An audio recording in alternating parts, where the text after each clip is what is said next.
കർണാടകയിലേക്കാണ് നമ്മൾ പോകുന്നത്. കർണാടക കോൺഗ്രസിൽ രാഷ്ട്രീയ പ്രതിസന്ധി വളരെ രൂക്ഷമാണ്. മുഖ്യമന്ത്രി സ്ഥാനം സംബന്ധിച്ച ധാരണ നടപ്പിലാക്കണമെന്ന ആവശ്യം ശക്തമാക്കുകയാണ് DK ശിവകുമാർ അനുകൂലികൾ.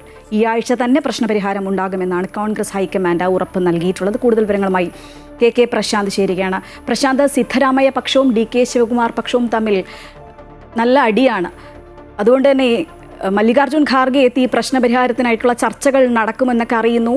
വലിയ തോതിലുള്ള കൂടിക്കാഴ്ചകളും ചർച്ചകളും ഒക്കെ തന്നെ ഈ ഒരു വിഷയത്തിൽ ഇപ്പോൾ നടന്നുകൊണ്ടിരിക്കുന്നത്. ശ്രീജ, തീർച്ചയായും കർണാടകയെ സംബന്ധിച്ച് കോൺഗ്രസ് വലിയ പോരാട്ടം നടത്തി അധികാരം പിടിച്ച സംസ്ഥാനമാണ്. ആ സംസ്ഥാനത്താണ് ഇത്തരത്തിലൊരു വലിയ തർക്കത്തിലേക്കും മറ്റു പടലപ്പിണക്കങ്ങളിലേക്കും കാര്യങ്ങൾ പോയി നിൽക്കുന്നത്. BJP പടിപടിയായി ശക്തി വീണ്ടും വർദ്ധിപ്പിച്ചുകൊണ്ടിരിക്കുകയാണ് കർണാടകയിൽ. ആ ഒരു സാഹചര്യത്തിൽ ഈ പ്രശ്നങ്ങൾ വളരെ പെട്ടെന്ന് പരിഹരിക്കുക എന്നുള്ളതാണ് പ്രധാനപ്പെട്ട കാര്യം. ഇപ്പോൾ സിദ്ധരാമയ്യ ഭരണം മുന്നോട്ട് കൊണ്ടുപോകുന്നു. നേരത്തെ ഉണ്ടായിരുന്ന ധാരണ പ്രകാരം, ആ ധാരണ പരസ്യധാരണയല്ല, പാർട്ടിക്കകത്തുണ്ടായിരുന്ന ചർച്ചകളുടെ അടിസ്ഥാനത്തിൽ എടുത്ത തീരുമാനമാണ്. 2023 മെയ്യിലാണ് അത് സംബന്ധിച്ച തീരുമാനങ്ങൾ എടുക്കുന്നത്. ആ തീരുമാനത്തിന്റെ അടിസ്ഥാനം എന്ന് പറയുന്നത് അധികാരത്തിലേക്ക് എത്തുമ്പോൾ സ്വാഭാവികമായും 2.5 വർഷം ശിവകുമാറും 2.5 വർഷം അതുപോലെ തന്നെ സിദ്ധരാമയ്യയും എന്നുള്ളതായിരുന്നു. ആദ്യ ടേം തന്നെ വേണം എന്നൊരു ആവശ്യം DK ശിവകുമാറും അദ്ദേഹത്തോട് അനുകൂലിക്കുന്ന MLA മാർ മുന്നോട്ട് വെച്ചു. പക്ഷേ മുതിർന്ന നേതാവ് എന്ന നിലയിൽ സിദ്ധരാമയ്യക്ക് ആദ്യം പദവി നൽകാം എന്നുള്ളതായിരുന്നു അന്നത്തെ ധാരണ. അതിന്റെ അടിസ്ഥാനത്തിലാണ് സിദ്ധരാമയ്യ കർണാടക മുഖ്യമന്ത്രിയായത്. പക്ഷേ ഇപ്പോൾ സാഹചര്യങ്ങൾ മാറി. മാത്രമല്ല, ഏറ്റവും പ്രധാനപ്പെട്ട കാര്യം ഈ സമയവും കഴിഞ്ഞിരിക്കുന്നു എന്നുള്ളതാണ്. ആ സമയവും കഴിഞ്ഞ് ദിവസങ്ങൾ കഴിഞ്ഞിട്ടും മാസങ്ങളായിട്ടും ഇത്തരത്തിലൊരു നീക്കം ഉണ്ടാകുന്നില്ല എന്നുള്ളതാണ് DK ശിവകുമാറുമായി ബന്ധപ്പെട്ട വൃത്തങ്ങൾ സൂചിപ്പിക്കുന്നത്. നേരത്തെ ഉണ്ടായിരുന്ന ധാരണ പൂർണ്ണമായി നടപ്പിലാക്കണം, അല്ലെങ്കിൽ ശക്തമായ നടപടികളിലേക്ക് പോകും എന്നുള്ളതാണ് അവർ മുന്നറിയിപ്പ് നൽകിയിട്ടുണ്ട്. ഈ വിഷയം നേതാക്കൾ ഒന്നിച്ചല്ലെങ്കിൽ പോലും പല ഘട്ടങ്ങളിലായി പലതരത്തിലുള്ള MLA മാർ ദേശീയ നേതൃത്വവുമായി ചർച്ചകൾ നടത്തിയിട്ടുണ്ട്. കഴിഞ്ഞ ദിവസവും MLA മാർ കർണാടകയിൽ നിന്ന് ഡൽഹിയിലേക്ക് എത്തി കോൺഗ്രസ് അധ്യക്ഷനെ ഉൾപ്പെടെ കണ്ടിരുന്നു. പക്ഷേ അക്കാര്യത്തിലും തീരുമാനമായിട്ടില്ല. മല്ലികാർജ്ജുൻ ഖാർഗെ ഇന്നലെ വൈകി പറഞ്ഞത് 1-ാം തീയതിയോടുകൂടി കാര്യത്തിൽ പ്രശ്നപരിഹാരം ഉണ്ടാകും, എന്താണ് ഉചിത തീരുമാനം എന്നുള്ളത് അറിയിക്കാം എന്നുള്ളതാണ് അദ്ദേഹം വ്യക്തമാക്കിയത്. അതിനാവശ്യമായ ചർച്ചകൾ മുന്നോട്ട് പോകുന്നു എന്നുള്ളതാണ് പ്രധാനപ്പെട്ട കാര്യം. നമുക്ക് മനസ്സിലാക്കാൻ കഴിഞ്ഞ ഇക്കാര്യത്തിൽ നിർണായക തീരുമാനം എടുക്കേണ്ടത് രാഹുൽ ഗാന്ധിയാണ്. നിലവിലെ രാഷ്ട്രീയ സാഹചര്യങ്ങൾ വിലയിരുത്തി മാത്രമാണ് അക്കാര്യത്തിൽ തീരുമാനം എടുക്കുക എന്നുള്ളതാണ് രാഹുൽ ഗാന്ധിയുമായി അടുത്ത വൃത്തങ്ങൾ സൂചിപ്പിക്കുന്നത്. ഏതായാലും അതിശക്തമായ പ്രതിഷേധത്തിലേക്ക് പല ഘട്ടത്തിലും MLA മാർ പോകുന്നു. നിശിതമായി സിദ്ധരാമയ്യയെ വിമർശിക്കുന്നു.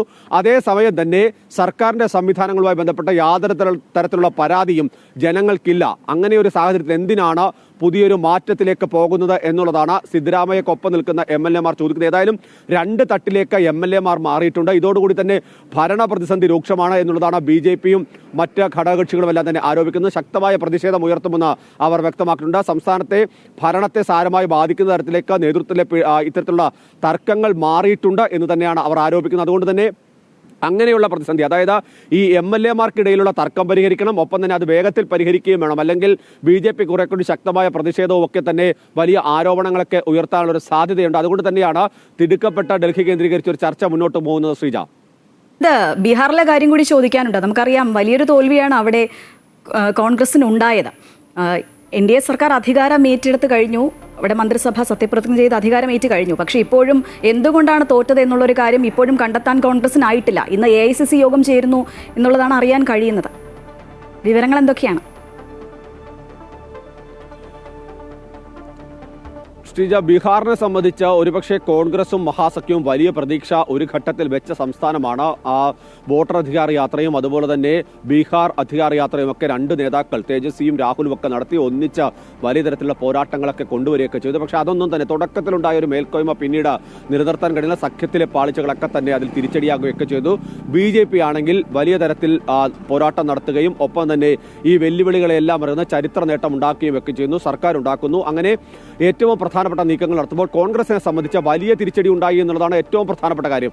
ഒരുപക്ഷെ 19-ൽ നിന്ന് 6-ലേക്ക് എത്തുന്ന സാഹചര്യം എന്ന് പറയുന്നത് കോൺഗ്രസ് ഒരു ഘട്ടത്തിൽ പോലും ചിന്തിച്ചിരുന്നില്ല എന്നുള്ളതാണ് എടുത്തു പറയേണ്ടത്. അതുകൊണ്ട് തന്നെയാണ് ഇത്തരത്തിലൊരു എന്താണ് സംഭവിച്ചത് എന്നുള്ള ഒരു പരിശോധനയിലേക്ക് പോകുന്നത്. കോൺഗ്രസിനുള്ളിൽ തന്നെ ഉയരുന്ന ഒരു വിമർശനം എന്ന് പറയുന്നത് പലപ്പോഴും പല ആരോപണങ്ങളും രാഹുൽ ഗാന്ധി ഉയർത്തുന്നുണ്ട്. പക്ഷെ അതിന് തുടർച്ച ഉണ്ടാകുന്നില്ല. വോട്ടർ അധികാര യാത്രയുമായി ബന്ധപ്പെട്ട വലിയ പോരാട്ടം രാഹുൽ ഗാന്ധി ബീഹാറിൽ കാഴ്ചവെച്ചു. കോൺഗ്രസിന് മേൽക്കൈ കിട്ടുന്ന ഒരു നിരത്തിലേക്ക് കാര്യങ്ങളൊക്കെ സംഭവിച്ചു. പക്ഷേ പ്രധാനപ്പെട്ട വിഷയം വിഷയം. അതിനുശേഷം ഒരു തുടർ നീക്കവും അതുമായി ബന്ധപ്പെട്ട് ഉണ്ടായില്ല എന്നുള്ളതാണ്. പിന്നീട് തേജസ്വിയുടെ യാത്ര ഉണ്ടാകുന്നു, ആ യാത്ര മുന്നോട്ട് പോകുന്നു. ഒന്നിച്ച് വലിയ തരത്തിലുള്ള ഒരു പ്രചരണത്തിലേക്ക് കാര്യങ്ങൾ പോയില്ല എന്ന് തന്നെയാണ് കോൺഗ്രസ് നേതൃത്വം വിലയിരുത്തുന്നത്. അത്തരത്തിലുള്ള പിഴവുകൾ ഉണ്ടായി എന്നുള്ളതാണ്. ഇനിയിപ്പോൾ വോട്ട് മോഷണം ഉൾപ്പെടെയുള്ള ആരോപണങ്ങൾ കോൺഗ്രസ് എന്തായാലും ഉന്നയിക്കുന്ന ഉറപ്പാണ്. നേരത്തെ തന്നെ അതുമായി ബന്ധപ്പെട്ട ആരോപണങ്ങൾ ശക്തമാക്കി നിലനിർത്തുകയൊക്കെ ചെയ്യുന്നുണ്ട്.